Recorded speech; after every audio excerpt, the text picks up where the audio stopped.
Ayan po. Grabe ha. At alam nyo ba mga kababayan, ay alas 8 pa lang ay talagang inantay ko na po yung hearing dyan sa Senado. At talagang sobrang excited ko. Sobra. Kasi nga, ang iniisip ko, sabi ko, nako, iyari ka ngayon, Lasso. Dahil ang mag-iimbestiga sa iyo ay talagang tigasin at bato nga di ba? Senador Bato ang mag-iimbestiga sa iyo. At hindi lang doon sa pagiging senador Bato niya, talaga namang bato-bato ang katawan nito. Grabe. At yan talaga ang sabi ko na napasabi talaga ako, yari ka ngayon, Lasso. Wala kang wala ngayon kay Senador Bato. Kaya lang, nung umintra at may binasa siya na message di umano ni Maharlika, abay biglang umiyak.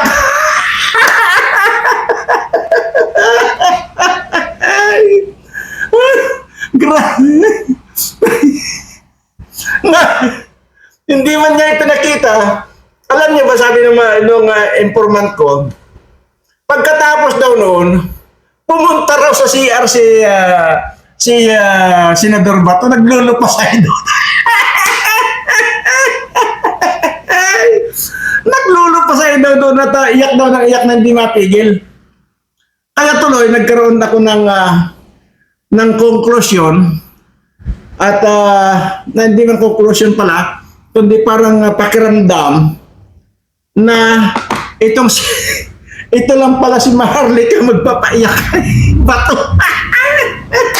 Ay, grabe oh. At ang naisip ko tuloy, pati, para bang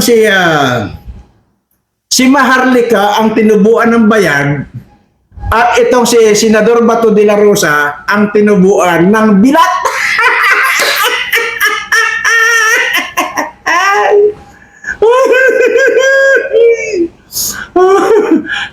Di ba? Naobserbahan nyo naman po yun, mga kaibigan. At anyway, seryoso na po tayo. Tingnan nyo. Noon, sari-sari yung mga ibinabato nitong mga netizen kay Maharlika. May mga maharluka, mayroong nababaliw na raw si Maharlika. Pero ngayon, lumabas na ang katotohanan na ito palang si Maharlika talaga. Mali yung mga ipinaratang sa kanila ng yung mga hampas lupa na patay gutom na vlogger. Isa na dyan itong si Bagong Lipunan. Di ba? Ito palang taong ito ang talagang makatotohanan. See?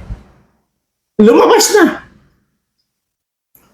At kung tutuusin, ay mas matalino pa ito kay Bato. Diba? Obserbahan nyo naman yan. Ang nakakalungkot nga lang dito, kaya po gusto ko lang pong linawin ito, Senador Bato. Ikaw naman masyado ka naman masyado ka naman matampuhin At nanggagalaiti ka na agad doon. Kaya nasabi ko tuloy na sa halip na magpakabato ka, aba, ay, nagpakabilat ka. Una, sinabi mo na itong si Lasso ay hindi sinungaling. Diba? So, doon pa lang, parang sinabi mo na natapos na ang hearing. Kasi hindi nga sinungaling si Lasso Ay kaya, kung hindi sinungaling si Lasso, ano kaya siya? Talagang sinasabi mo, mista mo. At hindi magsisinungaling si Lasso at maging ikaw, hindi ka rin magsisinungaling sa kanya. Ay talagang may something sa inyong dalawa. Ay ang liwanag ng kasinungalingan nito si Lasso, di ba? Hindi ba't yung nang ipinakita ni Maharlika, yung dokumentong yan, hindi ba't antimano naglabas ng statement itong si Lasso na ang sinasabi ay AI AI generated or ano yun? Artificial intelligence. Yung pinakita ni Maharlika. Diba?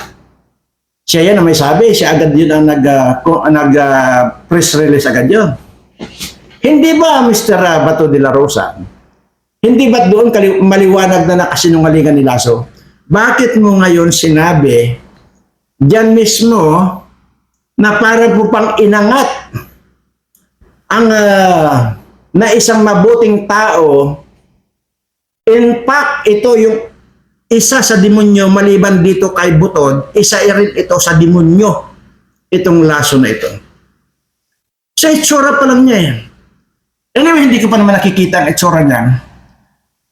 The way na trinato niya, yung kasamahan niyang na abogado diyan sa PDEA, yung binusinahan siya na hindi naman niya alam na si Lasso pala yung nakaparada doon sa gate na yun, ay sa daanan, sa driveway na yun. Hindi ba pinuntahan niya doon sa sinuntok? Oh, yan ba ang kailangan mo ko bang i-build up itong si Lasso na ito? Doon pa lang eh. Ngayon, lumabas tuloy na itong si Jonathan, Agent Jonathan Morales na ito, ang naging credible sa lahat ng mga kanyang isiniwalat dyan. Bagamat hindi siya masyadong nakabuelo, I'm sure na hindi pa yun ang buwelo niya. At hindi nyo naman pinigil yun at hinayaan nyo rin magsalita. Pero marami pa dyan yung mga hindi niya nasabi. At mayroon siyang sinabi kanina na ang sinasabi niya, trabaho lang po yung ginawa ko bilang isang alagad ng batas, na kung saan ay binanggit niya na totoo naman talagang ginawa niya yung dokumento na yan mismo at siya pa nga raw nagtipa. Diba? Ibig sabihin ng tipa, siya po ang nagmakinilya. At dahil po yung time na yun, wala pa yung computer. Diba? Nasabi niya dyan, pati si Marcos ang sumisinghot ng Shabu. O bakit hindi ngayon yan? Hindi mo ngayon tinutukan yun, Mr. Bato de la Rosa. Sa halip sana na nag-aksaya ka na naglulupasay ka doon sa CR, na iyak ka ng iyak, ayan tuloy. Na nabansagan ka tuloy na ikaw yung may bilat at si Maharlika ang may bayag. At congratulations ulit, Maharlika, dahil punong-puno ng bitamina yung iyong mga ipinapahayag sa taong bayan. Punong-puno ng inspirasyon sa ating mga Pilipino, yung mga ibinubulgar mo na talaga namang makatotohanan. Ayan. At ngayon, isa pa doon sa napansin ko, yung sabihin na ipatawag si Maharlika. Okay? At mag-attend dyan sa hearing. Parang may mali. Alam mo kung bakit, Mr. Bilat? Ang dapat sana niyan, ang ipatawag mo, itong si Juan, itong si Marcos. Oh, pwede naman yon. Bagamat hindi pwede nakasuhan itong si Bangag dahil mayroong ng immunity ito, pero pwede niyong ipatawag yan dyan para mag-testify kung ano yung sinasabi nitong si PDEA Agent Morales na ito, na yung confidential informer nila ang siyang nakakuha ng mga picture. 5 picture yan na magkakaibang lugar, magkakaibang panahon, nakitang-kita at dokumentado na sumisinghot ng droga itong si Marcos. Hindi ba't yan dapat, pwede mo na, sir, Mr. President, ay hinihingi po ng pagkakataon at hinihingi niya ng ating taong bayan, higit lalo itong si Maharlika, na ikaw daw ay humarap dito at para sagutin itong mga akusasyon sa iyo at kung maaari ay magpa-drug test ka. Wala naman po siguro masama kung imbitahan nyo dyan, di po ba? na sa halip na yun ang gagawin ninyo, si Maharlika ang papupuntahin ninyo dyan. Unang-una, Mr. Bato de la Rosa, hindi ba't dapat pasalamatan natin itong si Maharlika dahil siya ang nagbubulgar ng kawalang hiyaan na ginagawa ng administrasyong ito. Diba? Dapat nga, pagawan pa natin ng revolto yan si Maharlika eh. Ano sinasabing mga na yan, na may kaso yan ng mga ganyan Kung yan ay meron talagang kaso, yung paglalantad ng mga ganyang ebidensya, yung mga classified evidence na yan, paano na lang yon? Magtatago-taguan na lang pala kayo. Kahit na pala itong presidente nyo halimbawa ay sumisip-sip ng dugo ng kapwa niya Pilipino, itatago nyo na lang, ganun ba? Baguhin nyo yung batas na yan.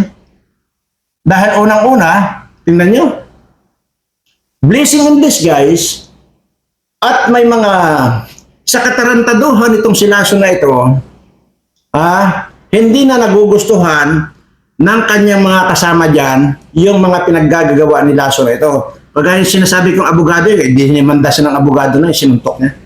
Diba? Nasa CCTV yan. At makikita mo talaga yung pagiging consistent nitong si Agent Jonathan Morales na ito. O, di ba? So ngayon, ang sa akin dito, unang-una, yung may kaso na yan, sinasabi mo makakasuhan, itong si Maharlika na ito, mag-isip-isip muna kayo. Kung meron kayong dapat kasuhan, ay ang nauna na nagbulgar ng ganyan ay si President Duterte noong may sugrali dyan sa Davao. Di ba? Na ang sinasabi yan, noon pa, alam ko na yan. Ipinakita na sa akin ng PDEA yan na nasa listahan itong si Bongbong Marcos. Di ba? At ngayon, nagkataon naman na sinuplayan nitong mga taga-PDEA na nasusuka na sa pagmumukha ni Lasso na ito, kaya yun naman ibinulgar ni Maharlika. Kasalanan ba ni Maharlika kung maraming nagbigay sa kanya ng ganyang information or ganyang mga papilis or dokumento? I don't think so na mayroong pananagutan si Maharlika. Ngayon, halimbawa, ipapatawag nyo siya.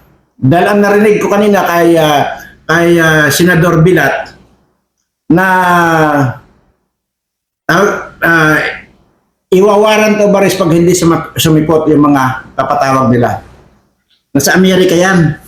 Okay? Bagamat sinabi rin ni Maharlika na willing siya mag-testify dyan. Pero dapat yun, ilibre nyo ng pamasahe yan. Sabi ko nga kung mayroong man kayong dapat protektahan dito, kung mayroon man kayong dapat na yung protektahan nga, ay itong si Maharlika at saka itong si Agent Morales na ito. Hindi yung bangag. O tingnan mo, itong si Lasso, nag-aabogado na kay Marcos, ay samantalang ang tungkulin na sinumpaan niyan ay ipatupad ang batas. Kahit na sino dapat dyan. Kasi kung ordinaryong tao, diyan kayo magagaling. Ay yung time na yun, senador pa lang itong si Bongbong Marcos yung time na yun, 2012. Senador yan. Senador pa lang yan. Bakit hindi nyo ipinatupad ang batas? Kaya maraming nagkamali dito. Actually, ayaw ko nila magsalita, pero kung alam nyo na pala na ganyan, bakit noon pa hindi na ninyo tinukhang yan? Di ba? Dapat noon pa tinukhang ninyo yan eh. Ngayon, hindi nyo na matutukhang yan. Paano na yan? Lalo na pilit nagtatakpan itong si Lasso na ito. Tingnan natin kung sisipot sa inyo si Maharlika. Pero hindi dapat huli na lang sana yun eh. Dapat ang inuna niyong pasiputin dyan, si Bangag, para mapabulaanan niya kung totoo yung mga lubalabas ng mga information na yan, na itong sinasabi rin ni President Duterte na bangag noon, bangag hanggang ngayon. Diba? Oh.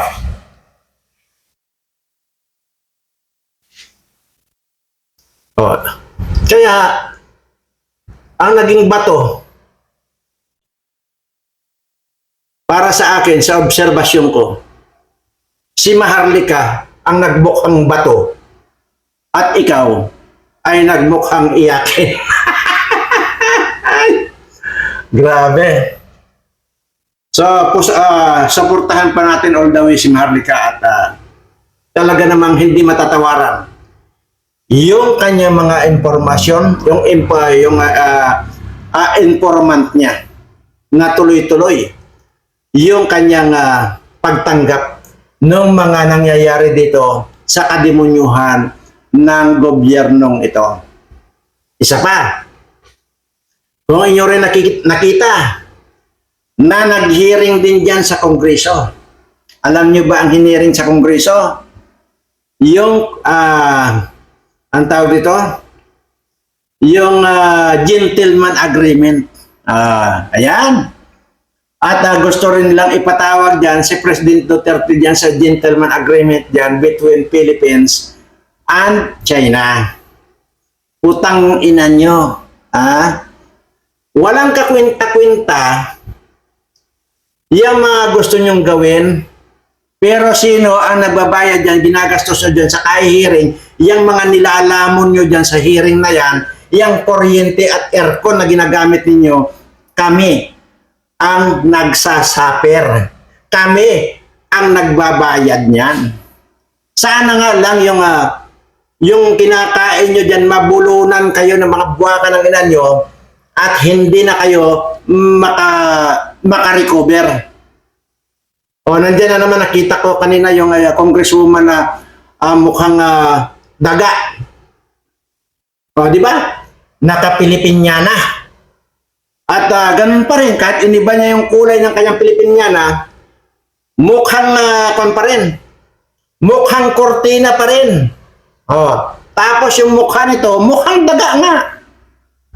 O, nakita ko rin dyan yung isang ulupong. O, tapos ang tinututukan nila, yung gentleman agreement daw, ito sinasabi ni Tambaloslos. O, kadami-dami yung dapat na asikasuhin ng mga buwaka ng ina nyo, ito na lang, paulit-ulit kong sinasabi sa inyo, ito na lang mga mahihirap kong mga kababayan na walang masaing, ni hindi nyo man lang nabibigyan ng panahon na pag-aksaya ng kaunting oras na pag-usapan ninyo dyan na kayong mga kongresista kayo kung anong gagawin dito sa mga kababayan nating walang masaing. Yung mga walang kakwinta-kwinta, yun ang hinihiring ninyo dyan. Yan kayo masipag, yung pag-hearing dyan sa SMNI, kung paano yung panyan, kung paano yung ipasara, yan ang pinag-aaksayan nyo ng oras. Oh. Na kung saan ito yung nagpanalo dyan sa presidente nyong bangag. Diba? Ngayon, meron pa ba kaming tiwala sa inyo? Wala na kaming tiwala sa inyo, ni Katiting. Kaya, darating yung araw na magsasalubong rin tayo. Basta ang sinasabi ko rito, may listahan naman ako ng mga politikong mga kawatan dyan. Paulit-ulit ko ang sasabihin ito sa inyo. Ipalalapa ko kayo dito sa mga buaya ko rito na nandito sa basement ko. Iyan ang maliwanag. No. Tangina yung buhay pa pala yung si mukhang daga na lagi naka-Pilipinyana na parang kortina yung siguro palagay ko wala nang kortina sa bahay ito kasi pinagawa ng Pilipinyana niya. Hindi naman bagay sa pagmumukha niya. Ang bagay sa iyo, magsuot ka na lang, magtapis ka na lang ng kwan. Yung maong, magtapis ka na lang, yun ang bagay sa'yo. Pilipinyana ka pa, mukhang daga ka naman. Tapos ipal-ipal ka dyan. Oh. So, tingnan nyo, yan ang pinag-aaksayahan itong mga buwakan ng inanto ng oras. Panahon. Pira. Yan, nilalamon nila na yan. Pira natin yan. Bawat isinusubo nitong mga animal na mga politikong ito, pira natin yan mga kababayan ko. Kaya ito, yung mga certified na mga patay gutom at mga hampas lupa ang mga buwaka ng inang ito. Natataranta sila, hindi na sila nahiya na magwawalda sila ng pira na samantalang yung pira na yan ay pira ng mamamayang Pilipino. See? Ang kakapal ng pagmumukha ninyo mga animal kayo. Sabi ko nga sa inyo, mabulunan na kayo. Siya nga pala, yung sinundo nung unang, di ba, mayroong dalawa magkasabayan na nagpa-hospital. Hindi ba't patay na yung isa? Oh. Ngayon yung isa nakasama niya, wala na. Nakahiga na lang. Nag-aantay na lang ng ganyan yan. Pag nagkaganon, wala na. Ilalagay na rin yan sa kahon. Ngayon, sana nga lang mapanood mo pa kahit nakahiga ka na. Mapapanood mo ko sana itong sasabihin ko sa iyo. Ngayon, ang tanong ko sa iyo, yung limpak-limpak na kinulimbat mo sa taong bayan, sa pira ng kaban ng bayan, yun ba ay madadala mo sa simenteryo? Definitely hindi. Baka nga, kahit na maliit lang na singsing baka tatanggalin pa yung pamilya mo eh. As in, wala talagang ipapabaon sa iyo eh. O, di ba? Tapos ito pa. Ito pa, pag gusto kong, hindi lang itong naghihingalo ang sinasabihan ko. Lahat kayong mga politiko. Total, lumabas naman na dito magbula dyan sa Kongreso, pati rin pala sa Senado. Saan pa? Saan ka pa pupunta? Itong sasabihin ko. Pag nangyari sa inyo, kagaya itong naghihingalo ngayon, di mamamatay yan. Tapos natural, ililibing ka na. Kasama dyan, siyempre, maglalakad pati yung asawa. Tapos yung ibang barkada ng asawa mo, kasama doon sa paglilibing. Tapos ito na. Nung lalaglag ka na sa hukay, iiyak ngayon yung asawa mo.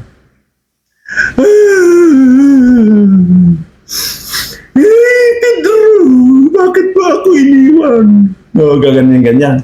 Pero, pansinin ninyo, itong kanyang hintuturo, habang gumaganyan, nakaturo doon sa barkada ng asawa mo. Gets nyo? Kasi yun pala, ang pinagnanasaan niya, ililibing pa lang yung asawa niya, nagnanasa na doon sa barkada nung asawa niya. Ganyan ang mangyayari sa inyong lahat. Hindi ka pa nililibing. Paiyak kunwari, pero tinuturo na yung gwapo. Yung gwapo na barkada ng asawa mo. Di ba? Yun ang mangyayari sa inyo. Hindi lang yun, pagkatapos nun. Di magbo-boyfriend yung mga asawa ninyo yan. Lalo na may artista pa nga dyan, di ba? May batang-bata at talagang pan yan. Pero kung natuluyan ito, nung hinart attack ito, ay sigurado nagpipista. Dahil siguradong bata ang tatargetin ng asawa nito. Tapos yung kinulimbat niya, dahil kasabwat pa rin pala itong si Butod na ito, at saka yan si Sobiri na yan, kasabwat, may maraming pera. Ang makikinabang dyan, yung magiging boyfriend ng asawa ninyo. Diba? Mali ako o tama ako? Yun. Kaya ang magpipista, yung mga mapapangasawa or magiging lalaki ng mga asawa ninyo, maniwala kayo sa akin. Tingnan nyo. Kayo ang nagpakahirap ng ulimbat. Sinanla nyo ang inyong kaluluwa sa demonyo. Tapos, dumami ang pira nyo na galing sa kademonyohan, mamatay lang kayo, tapos ang makikinabang, yung magiging boyfriend ng mga asawa nyo. Dapat lang sa inyo. Merisi sa inyo. Kaya, ano ba talaga ang pinaglalaban ninyo? Bakit wala na kayong katigil-tigil sa pagnanakaw sa pera ng bayan? Hindi na kayo nagsawa? Tingnan mo, ikaw lalo na. Itong sinugod sa ospital dahil inatake, ay ang daming pera niya na kinulimbat. O ang ganda pa ng asawa niyan, putang ina. O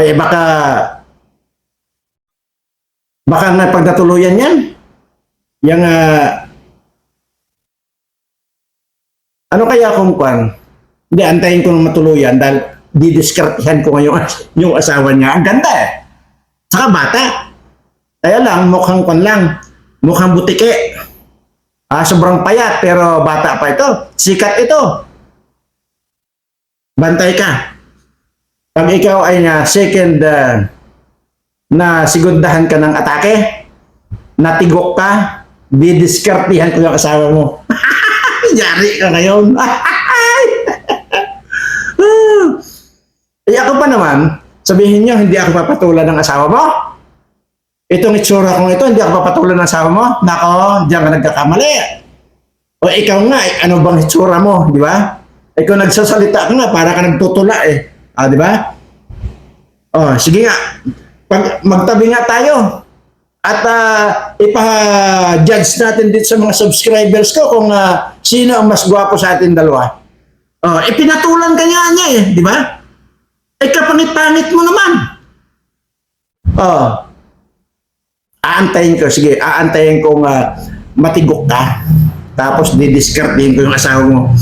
Tapos ngayon, hot-hotan ko ng hot-hotan yung kinalimbat mo sa gobyerno. Hot-hotan ko ng hot-hotan itong asawa mo na ito. Tapos ang gagawin ko ngayon, hot-hotan ko ng hot-hotan. Siyempre, baliw na baliw sa akin yan. At may gagawin naman ako para mabaliw sa akin talaga yan. Lahat yan ng mga ninakaw mo, ibibigay ngayon sa akin ng asawa mo. Ang maging masaya, itong mga kababayan ko. Dahil lahat ng mahuhot-hotin ko rito, ipamimigay ko rin po sa inyo. Nakaganti na kayo. Ayun ang sinasabi ko. Ito ay real talk lang talaga. Ito ay hindi imposible ito. Posible 100% po ito na mangyayari. Mayroon nga dyan eh. Ang tanda-tanda na ng asawa. Isa rin kawatan ito. Ayoko muna magpangalan. Isa rin kawatan ito. Hindi niya alam na matagal na akong pinagnanasaan nung asawa niya.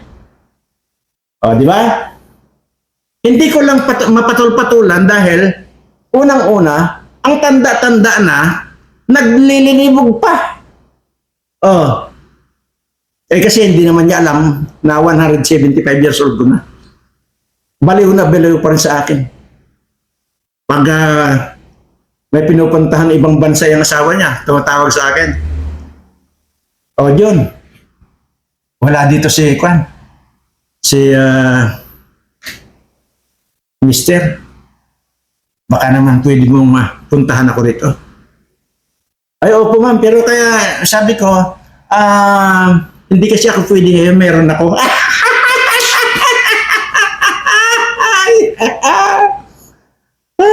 Pasalamat na lang ako at hindi ako kinakasuhan ito. Hindi kagaya nito si Pastor Kibuloy pinagnasaan itong si Butod, pinagnasaan itong si Bayawa, nung hindi pinatulan ni Pastor Kibuloy, ayun, kinasuhan, hiniring sa Senado, ayun. Dapat kasi dyan, Pastor Kibuloy, kung lang yan, nilaro-laro mo lang. At kagaya nun, yung itong asawa ng politikong ito. Ang tagal nang nagnanasa sa akin yan. Ngayon po sasabihin ko na sa inyo. 5 po yan na asawa ng politiko ng mga kawatan. 5 po yan. Na gustong-gusto nila akong yan. Talagang naglalaway.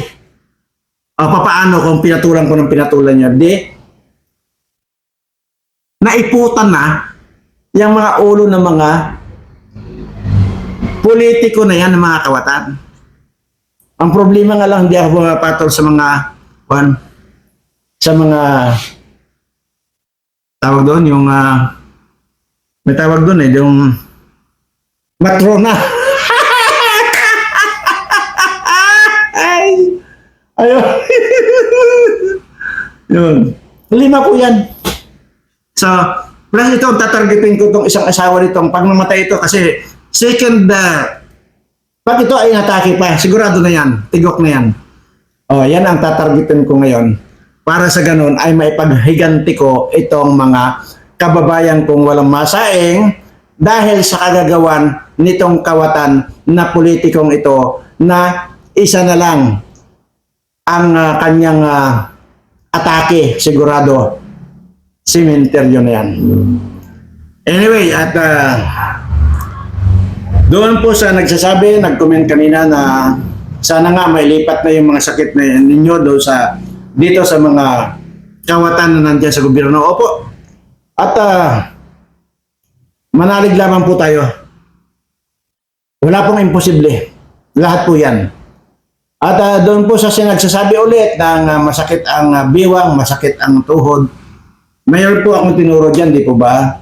Ang sinasabi ko po yan, pitpitin nyo yung luya, ihawin nyo ng kaunti, yung kayang-kaya nyo hawakan yung init, lagyan nyo po ng langis, yun po ang tali nyo rito sa tuhod ninyo. Yun lamang po. Kasi yan naman po, tinuturo ko na yan, ay kung po yan lahat po yan ay subok ko na doon sa mga binigyan ko ng advice na yan. Katunayan yung isang comment doon tungkol sa sili at saka kalamansi. Sinasabi nung naging makatiga daw yung lalamunan niya, nag-shot lang po siya. After siya, sabi niya after a second lang, after a minute, ang ganda ng pakiramdam niya, wala na yung kati-kati sa lalamunan niya. Ay hindi naman po ako magtuturo sa inyo kung alam ko namang katarantaduhan lang. At pwede ko rin pong ipakita sa inyo na ako po mismo ang iinom. Ganun po. So, nandiyan naman po yan. Lahat po nang itinuro ko, mayroon po akong video dyan. Hanapin nyo lang po kasi nakalimutan ko na kung ano pong title noon. Pero nandiyan po yan sa mga naunang mga videos ko. At yung ba naman sa dami-dami ng mga tinatapik ko rito ay makakalimutan ko na po kung anong title yun. Kaya po maghanap dyan, nandiyan naman po yan. At lalo ngayon ay medyo iba yung aura ng utak ko kasi talagang tawang-tawa talaga ako rito sa hearing kanina sa Senado na yun nga, kanina sa bungad ko, si Maharlika ang nagkaroon ng bayag, si Senador Bato ang nagkaroon ng bilat. So maraming salamat po at pakaingat po kayo. At gusto ko lang din po ulitin sa inyo, mahal na mahal ko po kayong lahat. Maraming salamat po.